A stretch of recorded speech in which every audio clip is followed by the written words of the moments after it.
अलिबागमध्ये Zomato delivery partner म्हणून join करण्यापूर्वी माहीत असायला हव्याच अशा 7 गोष्टी. झोमॅटोच्या जाहिरातीत दाखवतात त्याप्रमाणे महिन्याला लाख रुपये मुंबईसारख्या ठिकाणी कमवता येतात, पण अलिबागमध्ये नाही. फार फार तर तुम्ही पेट्रोल खर्च धरून 40 ते 50 हजार रुपये कमवू शकता, तेही सीझनमध्ये. दिवसभरात कमीत कमी 8 ते 10 तास काम करण्याची तयारी हवी, कारण 8 गिग्स पूर्ण करण्याची अट असते. गिग्स म्हणजे कामाचे स्लॉट्स, जे 1 तासाचे किंवा 2 तासाचे असतात. यात रात्री किमान 10 वाजेपर्यंत काम करावे लागते. कामाप्रती प्रामाणिकपणा महत्त्वाचा आहे. मिळालेली ऑर्डर वेळेत आणि सुस्थितीत पोहोचवणे गरजेचे असते.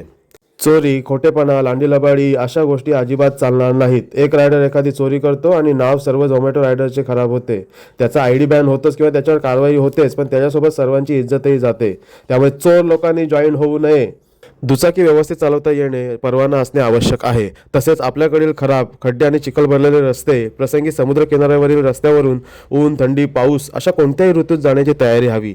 रोज जवळपास सरासरी 100 किलोमीटर प्रवास होऊ शकतो आणि यात अपघातांचीही शक्यता असते. झोमॅटो हे अन्नसेवेचे काम आहे, ज्यात ग्राहक फार महत्त्वाचा आहे. त्यामुळे त्याच्याशी नीट, नम्रपणे वागावे. जेवणाचे पार्सल सुस्थितीत द्यावे. झोमॅटोचे टी-शर्ट घालून झोमॅटोची बॅग घेऊन फिरण्याची तयारी असेल तरच झोमॅटो जॉईन करा. कोणतेही काम खालच्या दर्जाचे नसते. तुम्हाला जर हे काम खालच्या दर्जाचे वाटत असेल तर तुमच्या विचारांचा दर्जा तपासण्याची गरज आहे. या सगळ्याची तयारी असेल तर तुम्ही झोमॅटोमध्ये जॉईन करू शकता. पुढील भागामध्ये आपण जॉईन कसे व्हायचे याबाबत माहिती घेऊ. तोवर लाईक, फॉलो, सबस्क्राईब करायला विसरू नका. धन्यवाद.